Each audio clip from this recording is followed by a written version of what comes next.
യെശയ്യാവ് 39. ആ കാലത്ത് ബലദാന്റെ മകനായ മെരോദക് ബലദാൻ എന്ന ബാബേൽ രാജാവ് ഹിസ്കിയാവിന് രോഗം പിടിച്ചിട്ട് സുഖമായി എന്ന് കേട്ടതുകൊണ്ട് അവന് എഴുത്തും സമ്മാനവും കൊടുത്തയച്ചു. ഹിസ്കിയാവ് അവരെക്കുറിച്ച് സന്തോഷിച്ചു. തൻ്റെ ഭണ്ഡാരഗൃഹവും പൊന്നും വെള്ളിയും സുഗന്ധവർഗവും പരിമളതൈലവും ആയുധശാലയും ഒക്കെയും തൻ്റെ ഭണ്ഡാരത്തിലുള്ള സകലവും അവരെ കാണിച്ചു. തൻ്റെ രാജധാനിയിലും തൻ്റെ ആധിപത്യത്തിൽപ്പെട്ട സകലത്തിലും ഹിസ്കിയാവ് അവരെ കാണിക്കാത്ത ഒരു വസ്തുവും ഇല്ലായിരുന്നു.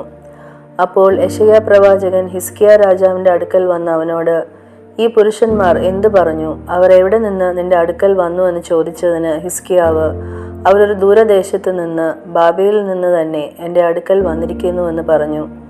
അവർ നിന്റെ രാജധാനിയിൽ എന്തെല്ലാം കണ്ടു എന്ന് ചോദിച്ചതിന് ഹിസ്കിയാവ്, എൻ്റെ രാജധാനിയിൽ ഉള്ളതൊക്കെയും അവർ കണ്ടു. എൻ്റെ ഭണ്ഡാരത്തിൽ ഞാൻ അവരെ കാണിക്കാത്ത ഒരു വസ്തുവും ഇല്ല എന്നുത്തരം പറഞ്ഞു.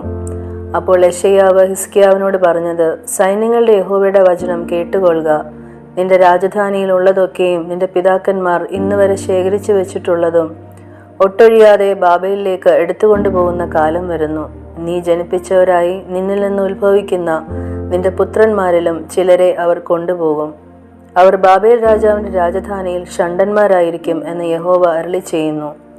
അതിന് ഹിസ്കിയാവ് യെശയ്യാവോട്, നീ പറഞ്ഞിരിക്കുന്ന യഹോവയുടെ വചനം നല്ലത് എന്ന് പറഞ്ഞു. എങ്കിലും എൻ്റെ ജീവകാലത്ത് സമാധാനവും സത്യവും ഉണ്ടായിരിക്കുമല്ലോ എന്നും അവൻ പറഞ്ഞു.